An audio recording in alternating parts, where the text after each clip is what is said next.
सब ने मेरी राम राम भाई। जय हो हमारी संस्कृति, जय हो हमारे गांव। मैं सु विक्की हरियाणवी। अब चुनावी दंगल के तहत थरेसामी फिर आए। हाँ, लगातार गांव गांव का सर्वे थरती दिखाया हमने। रोहतक लोकसभा के लगभग 40 से 45 गांव हमने कवर करे थे। ईब जितने भी प्रत्याशी थे सबकी किस्मत पेटियां में बंद हो ली है।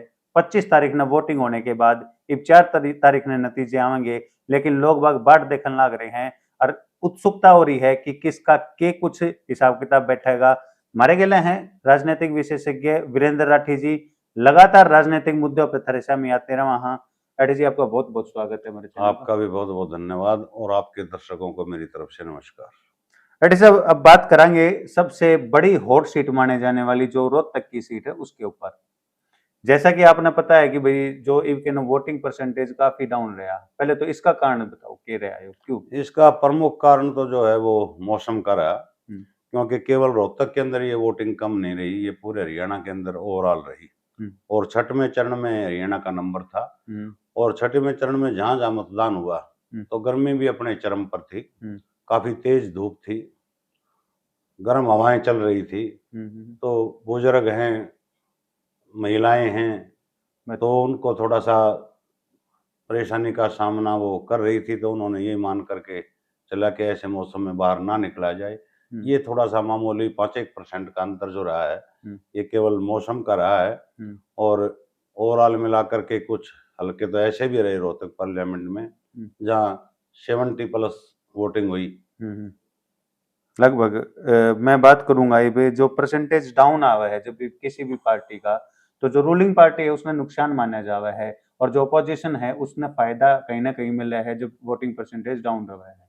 नहीं, ऐसा होता है कि अगर सत्तासीन लोग, सत्ता में जो लोग बैठे हैं, अगर ट्रेंड ये रहा अब तक हरियाणा का देश का ही रहा कि जब मतदान अधिक होता है तो वो सिटिंग गवर्नमेंट के खिलाफ होता है, यानी कि रोष होता है, गुस्सा होता है लोगों का।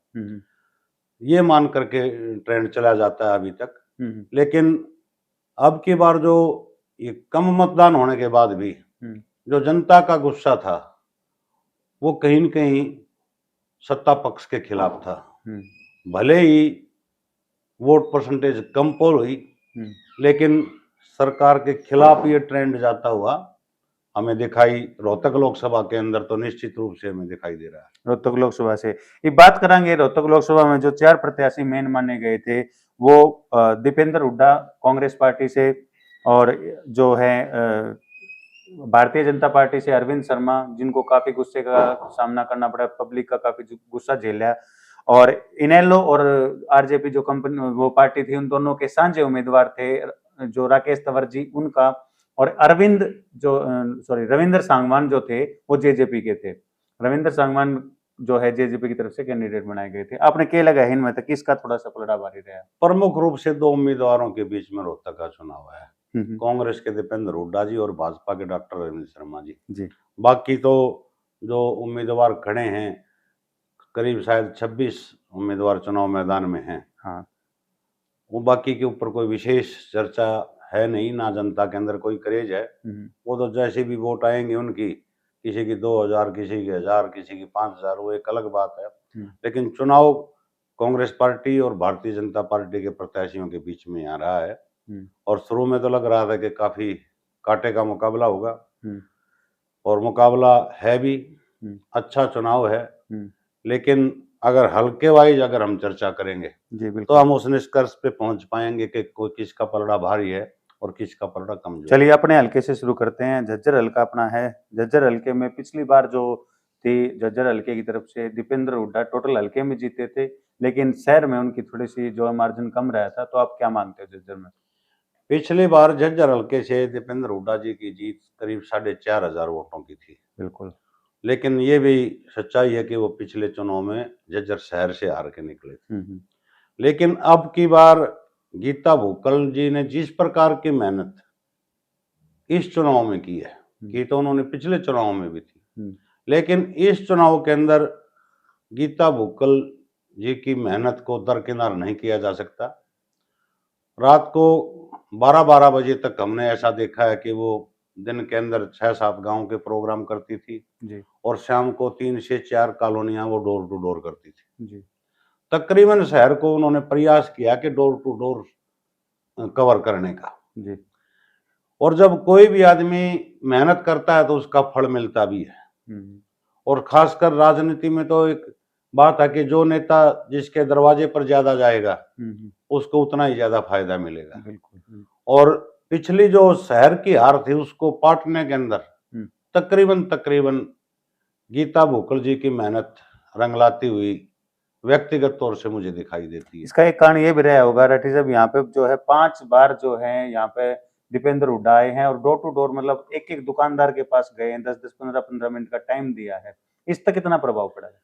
वो बात जो मैंने अभी आपको कहा कि जब हम मतदाता के दरवाजे पे जाते हैं या कोई भी हमारे पास आता है तो हमारा मन भी ये प्रसन्न हो उठता है कि फला पार्टी का प्रत्याशी हमारे पास आया। बिल्कुल। दीपेंद्र हुड्डा जी ने तो कवर किया बाजार को, और बाजार के अंदर हर बिरादरी के लोग हैं पूरे बाजार के अंदर। बिल्कुल बिल्कुल।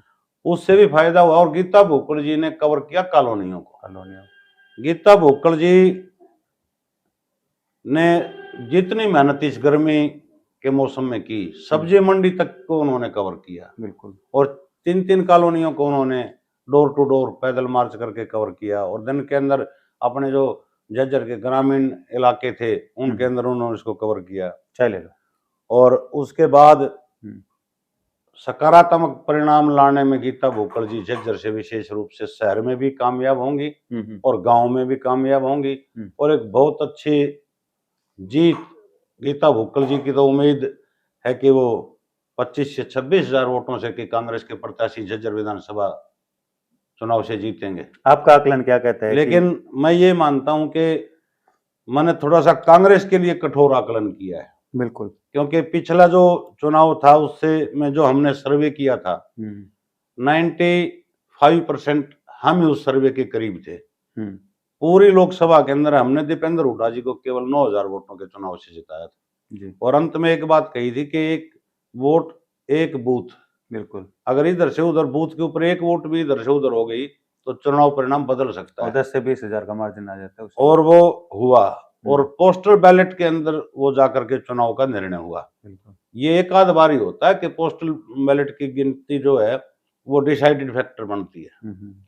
और अब की बार जो है गीता भुक्कल जी ने जो प्रयास किए हैं उनसे तो उनका आंकड़ा सही है, क्योंकि पूरा झज्जर हल्का तो उन्होंने कवर किया है। हर गांव को किया है, हर कॉलोनी को किया है और शहर के अंदर हर घर को किया है। तो ज्यादा तो नॉलेज में मानता हूं कि उनको है। लेकिन मेरा अपना फिर भी ये है कि 14 से 15 हजार वोटों की जो जीत है वो झज्जर विधानसभा से निश्चित रूप से हमें दिखाई दे रही है कांग्रेस पार्टी के प्रत्याशी दीपेंद्र हुड्डा जी की। तो आप प्लस बता रहे हैं, मैं 14,000 लेके चल रहा हूँ। कांग्रेस जो प्लस है वो झज्जर से है। ये मेरा एक मानना और है। इसमें मैं मानता हूं कि ये इससे कम नहीं होगी, बढ़ सकती है। बढ़ सकती है। हमने मिनिमम रखी है। हमने मिनिमम रखी है। बिल्कुल। जितनी बढ़ेगी वो कितनी ही बढ़ जाए। बढ़ जाए। बिल्कुल। हम एक आकलन दे देंगे भाई इतनी मिनिमम रहेगी, इतनी हमें लग रही है। चलिए राठी साहब, ये हमारा झज्जर कवर हुआ। झज्जर के बाद हम चलते हैं बेरी हल्के की तरफ। बेरी हल्के में क्या फैक्टर रहेगा? क्योंकि बेरी हल्के की मैं आपको बात करूं कि यहाँ पे भारतीय जनता पार्टी की तरफ से लगभग प्रत्याशी जो हैं वो जोर लगा रहे हैं।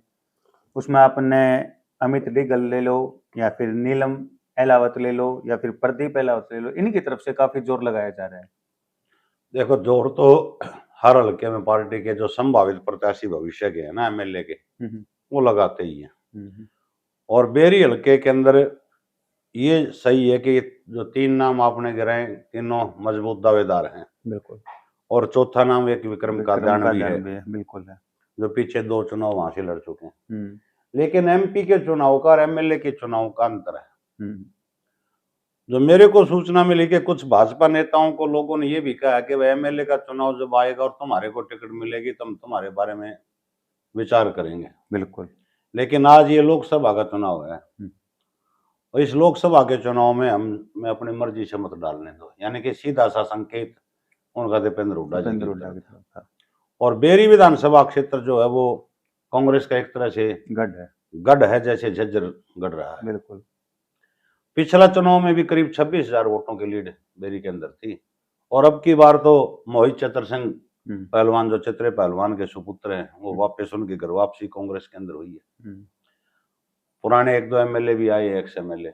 लेकिन जो वहाँ के सिटिंग एमएलए हैं डॉक्टर साहब के खिलाफ काफी जो है लोग बाग नाराज दिख रहे हैं, उसका भी फर्क पड़ेगा। डॉक्टर साहब के खिलाफ नाराजगी इतनी है नहीं हम्म जितना एक भ्रामक प्रचार उनके बारे में आज हो रहा है। हम्म अगर डॉक्टर साहब के पास नाराजगी, डॉक्टर साहब के खिलाफ नाराजगी होती तो पिछली बार भी 26,000 की लीड क्यों आई? बहुत पिछले ज्यादा लीड थी पिछले चुनाव में वहां से बेरी से। 26 किलोई के बाद नंबर 2 पे बेरी विधानसभा क्षेत्र था, बिल्कुल और फिर डॉक्टर साहब एमएलए का चुनाव भी ठीक ठाक वोटों के अंतर से वहां से जीत करके आए। बिल्कुल। आज एक सेकंड नंबर की जो टीम बेरी के अंदर है कांग्रेस पार्टी की, हम्म, वो डॉक्टर साहब की छवि को कहीं न कहीं धूमिल करते हुए मुझे नजर आ रहे हैं, बिल्कुल। आरोप प्रत्यारोप या बुजुर्ग या उम्र का बहाना करके। तो फिर उसका नुकसान होगा कांग्रेस को या फायदा रहेगा? नहीं, डॉक्टर रघुवीर कादयान जी की एक अपनी जगह है पार्टी के अंदर, हम्म वो अपना स्थान उनका बरकरार है। उन लोगों को भी पता है, पार्टी हाईकमान को भी पता है कि डॉक्टर रघुवीर सिंह कादयान जैसा दमदार नेता बेरी के अंदर नहीं है। तो बिल्कुल। तो अब बेरी का मार्जिन जो है, मेरा अपना मानना है कि वो 40,000 वोटों के आसपास बेरी का मार्जिन। पिछली बार 26 था, अब की बार बढ़ के आएगा। 40,000 की बात कर रहे हो? वैसे तो बेरी के कुछ कार्यकर्ता 70,000 तक तो आंकड़ा कई दिन पहले ले गए, और टारगेट उनका 1 लाख तक का था। लेकिन उनको हो सकता है ये बात थोड़ी सी ये लगे कि हमारी तो 70 से जीत है या 1 लाख वोटों से जीत है, लेकिन 40 का आंकड़ा मैं मानता हूँ 2-4 हजार वोट प्लस हो सकती है, प्लस हो सकती है, कम नहीं हो सकती। बिल्कुल। अब हम बात करते हैं बादली में जो हैं सिटिंग एमएलए कुलदीप वत्स जी हैं, उन्होंने काफी मेहनत करी है, डोर टू डोर लग रहे थे वो कई महीने से, माछरोली की रैली के बाद से वो बैठे नहीं, तो क्या लगता है? बादले के अंदर भी दीपेंद्र हुड्डा जी की बढ़त है, और बादले के अंदर एक फैक्टर बीच में और आया, इस चुनाव के अंदर बड़ा रोचक मोड़ आया। संजय कबलाना जी जेजेपी पार्टी के जिला अध्यक्ष थे, और पिछला चुनाव उन्होंने विधानसभा का बादली से लड़ा था, और करीब 28 से 30 हजार वोटों के आसपास उन्होंने वोट पाई थी। बिल्कुल। अब की बार चुनाव से कुछ दिन पहले उन्होंने जेजेपी को अलविदा कह दिया, पार्टी छोड़ दी। पार्टी छोड़ने के बाद सीधी बात है कि राजनीतिक आदमी के पास राजनीतिक दलों के नेता बातचीत करते हैं, लेकिन उनका इशारा भी मैं मान करके चलता हूं दीपेंद्र हुड्डा जी की तरफ था। तो ये फायदा भी बादली के अंदर, अगर फायदा ज्यादा बढ़ रहा है तो उसके अंदर संजय कबलाना के योगदान को भुलाया नहीं जा सकता। बिल्कुल। कुछ आदमी हमें मिले हैं जो संजय कबलाना जी के काफी करीब थे, तो वो भी दीपेंद्र हुड्डा जी का मत उन लोगों ने डाला है। तो संकेत हम समझ सकते हैं कि भाई कहीं न कहीं इशारा संजय कबलाना जी ने दिया होगा। बिल्कुल। और पिछली लीड कितनी थी? बादली की पीछे 11,000 वोटों की लीड थी। आज बादली की मिनिमम लीड में 20 से 22,000 वोटों की मान करके, मैं 20 मान के चल रहा हूँ आपकी। बढ़ सकती है, मेरा अंदाजा है। इसमें बार बार मैं कहता हूँ बड़ा टाइट सर्वे हम कांग्रेस के लिए लगा रहे हैं। बिल्कुल। कम होने के आसार नहीं है, बढ़ने के आसार ज्यादा है लीड के। बिल्कुल। और बढ़ तो वो 5 भी सकती है, 8 भी सकती है। तो 20,000 में मान के चल रहा हूँ बादली से। बड़ा फैक्टर जो सामने आया वो संजय कबलाना जी का पार्टी छोड़ना और उनके वर्करों का कांग्रेस का इनडायरेक्ट जो है साथ देना रहा है। महम आपका खुद का गांव, मेरा भी गांव, महम हल्के के बारे में बात करते हैं। महम हल्के के अंदर बहुत बड़ा बदलाव अब की बार है। पिछला जो चुनाव था उसमें 14,000 वोटों की लीड थी, लेकिन महम में पिछले करीब 1 साल भर से जवान सिंह दांगी जी और उनके बेटे बलराम दांगी जी जो मेहनत कर रहे हैं, 2 रैलियां उन्होंने इस दरम्यान करवाई। एक शायद अक्टूबर के महीने में थी जब पार्टी कार्यालय का उद्घाटन था जी, और एक 17 मार्च की रैली थी।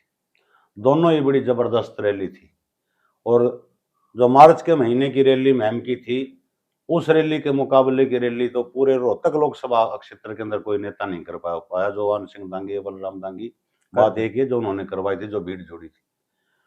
और अब की बार महम के अंदर पूरे रोहतक लोकसभा क्षेत्र के अंदर कलोई से भी ज्यादा मतदान अगर कहीं हुआ है तो वो महम विधानसभा क्षेत्र लगभग 70% हुआ है। लगभग 70 नहीं, शायद 71-70 प्लस हुआ है।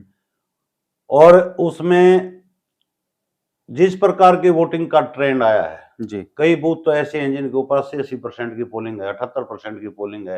एक बूथ तो शायद मदीना गांव का ही है, शायद 90% प्लस की पोलिंग है उसके ऊपर। बिल्कुल। तो ये उन्होंने सरपंच के लेवल का इलेक्शन करवा दिया। हाँ, उन्होंने पूरा जोर लगाया और अपने कार्यकर्ताओं की उन्होंने ड्यूटी लगाई। तो कोई वोट अगर हल्के से बाहर रहती है तो उसको भाई मैनेज करो, बुलाओ, साधन भेज के बुलाओ, या वैसे उसको मोटिवेट करो को आए। और गांव के अंदर जो महिलाएं हैं और जो बुजुर्ग हैं उन्हें कार्यकर्ताओं की उन्होंने ड्यूटियां लगाई कि भाई मोटरसाइकिल पे लेके आओ या गाड़ी में लेके आओ या और साधन पे लेके आओ कि वोट पोल करवाओ। यही कारण रहा ज्यादा मतदान का। और दूसरा रहा कि नौजवानों के अंदर बलराम दांगी की अच्छी पकड़ का होना। बिल्कुल जो नौजवान है, नौजवान उनसे ज्यादा जुड़े हुए हैं। बिल्कुल। और महम की जीत का आकलन 40,000 वोट कम से कम प्लस कांग्रेस के लिए महम से हैं। ये आंकड़ा 5,000 4,000 बढ़ भी सकता है, घटेगा तो 1,000 2,000 और बढ़ेगा तो 5 से 7,000। मैं 40,000 मान के चल रहा हूँ आपकी तरफ से। हाँ। महम से लीड। कलोई हल्के की बात करते हैं, खुद का हल्का है दीपेंद्र हुड्डा का, दीपेंद्र हुड्डा की लहर है, एक मत जो है लोग बाग दीपेंद्र हुड्डा का नाम रटन लग रहे हैं। क्या लगता है पिछली बार की लीड बताओ? पिछली बार की लीड कलोई की थी 45,000 वोटों की। 45,000। लेकिन अब की बार जिस प्रकार से चुनाव से चंद दिन पहले कृष्णमूर्ति हुड्डा जी पूर्व मंत्री पार्टी छोड़ करके चले गए, तो उससे ये लग रहा था कि कलोई के अंदर डेंट हो सकता है। बिल्कुल 5-4 हजार वोटों का बिल्कुल हर आदमी मान करके हर चल मान रहा के था। चल रहा है। लेकिन कल की जो प्रेस कॉन्फ्रेंस हमने कृष्णमूर्ति हुड्डा जी की सुनी हम्म। और वो ये दावा करते नजर आए कि मेरे गांव के अंदर भी बूथ कब्जा लिए और उन्होंने एक बड़ी अजीब सी मांग कर दी मीडिया के सामने कि किलोई, महम, बेरी और बादली के इन चारों हलकों के अंदर दोबारा रीपोल हो। तो इस प्रकार की बौखलाहट भरे बयान अगर किसी पार्टी का नेता देना शुरू कर देता है तो समझो कि भारी मार्जिन से उसकी पार्टी उस हल्के के अंदर हार रही है। बिल्कुल मेरा अंदाजा 2 दिन पहले तक का ये था कि 45 की जो जीत किलोई से आई थी कि उसी के आसपास वो जीत रहेगी। लेकिन कृष्णमूर्ति हुड्डा जी के बयान सुन करके और बाकी जो रिपोर्ट है वो जीत बढ़ेगी, वहां बढ़ेगी। वो 50 भी जा सकती है, 45 तो थी ही थी। तो लेकिन मैं कठिन वो लगा रहा हूँ तो 45,000 की जीत वापस मिनिमम मैं मान करके वहां पे चल रहा हूँ। 45 करो 50, 45 तो मिनिमम है, बढ़े कितनी तो अपनी तरफ से टाइट सर्वे लेकर के चल रहे हैं। मैं 45 ही रखता हूँ इसको।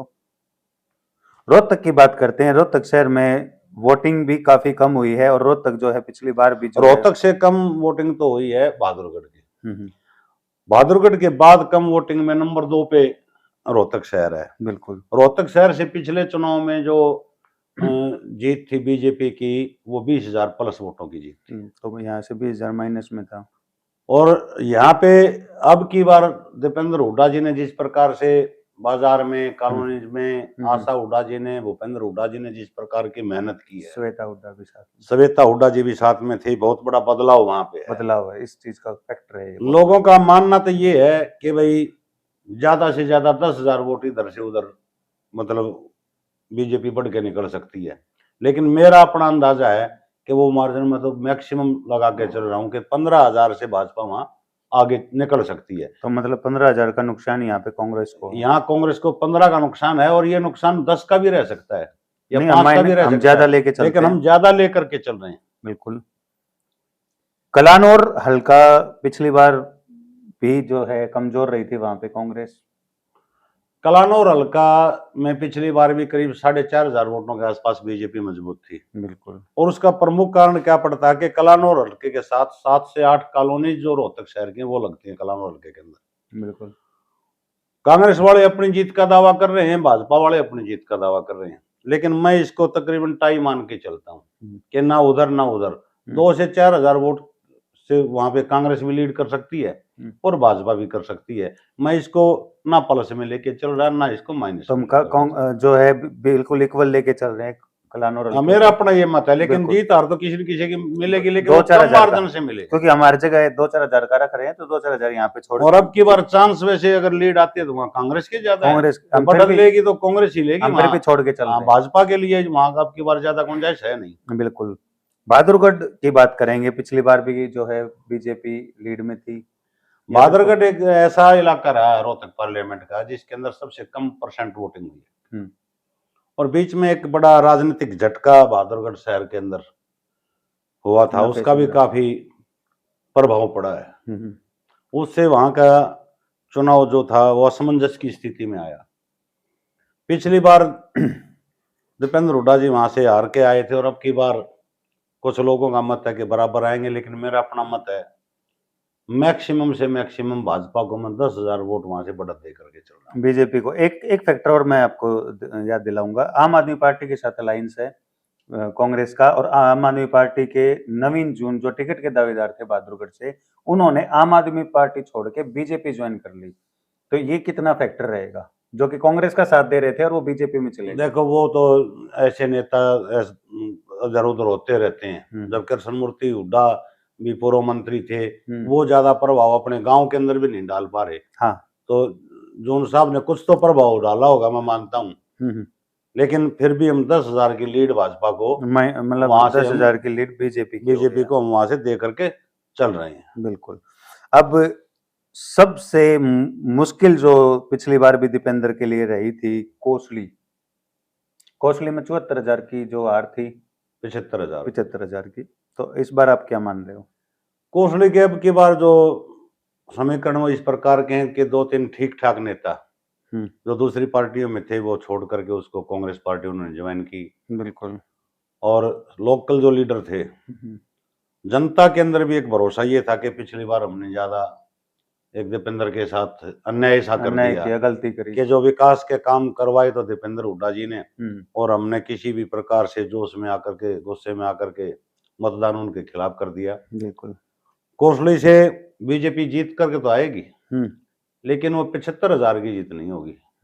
मेरा तो अपना मानना है कि ज्यादा से ज्यादा 45,000 जी बीजेपी वहां प्लस रह सकती है। 45,000 आप मान रहे हो? 45,000 में मैक्सिमम मान करके चल रहा हूँ। बिल्कुल। हो सकता है कि इससे कम लीड बीजेपी वहां ले, लेकिन ज्यादा की गुंजाइश है नहीं। बिल्कुल।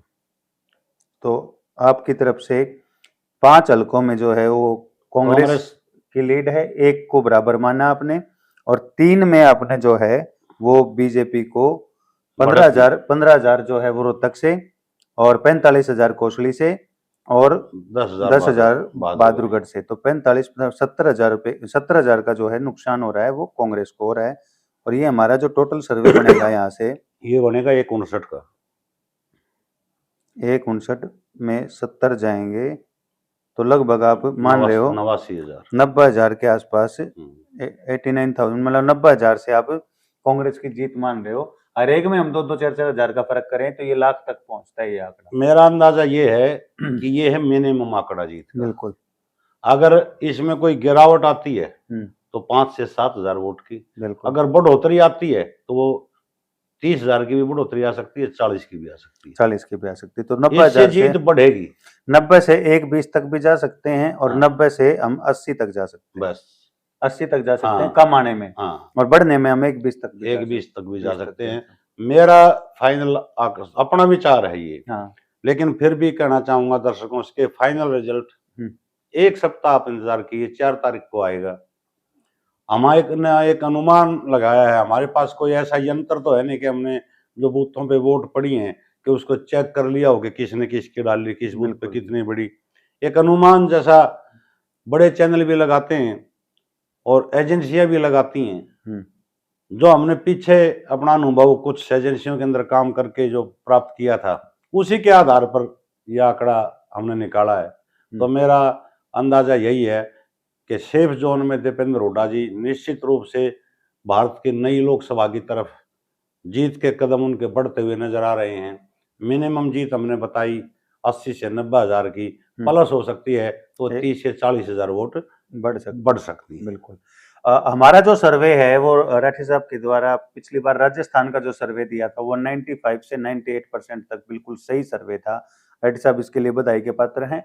लगातार जो है सर्वे हमारे चैनल पर आप देखते रहोगे। आज जो बताया गया है कि रोहतक लोकसभा सीट से हरियाणा की सबसे बड़ी जो हॉट सीट मानी जा रहा है, वहां दीपेंद्र सिंह हुड्डा कांग्रेस पार्टी लगभग 90,000 के आसपास की लीड जो ले रही है, वो 10,000 कम हो सकती है और 20 से 30,000 जो है वो बढ़ सकती है आकलन के हिसाब से। ये सिर्फ आकलन है, इसको फाइनल डिसीजन ना माने। फाइनल तो 4 तारीख को आना है। हमारा काम है आप लोगों तक खबरें पहुंचाना, स्टिक से स्टिक विश्लेषण देने की कोशिश करा। हाँ, और भाई और वीडियो लेकर आवांगे, और जितने भी लोकसभा की सीट रहेगी उनने कवर करने की कोशिश करेंगे। और जल्दी हमारा जो है हरियाणा की 10 की 10 जो लोकसभा की सीट है उनके ऊपर किस पार्टी का दबदबा रहा है उसके बारे में भी डिस्कस करेंगे।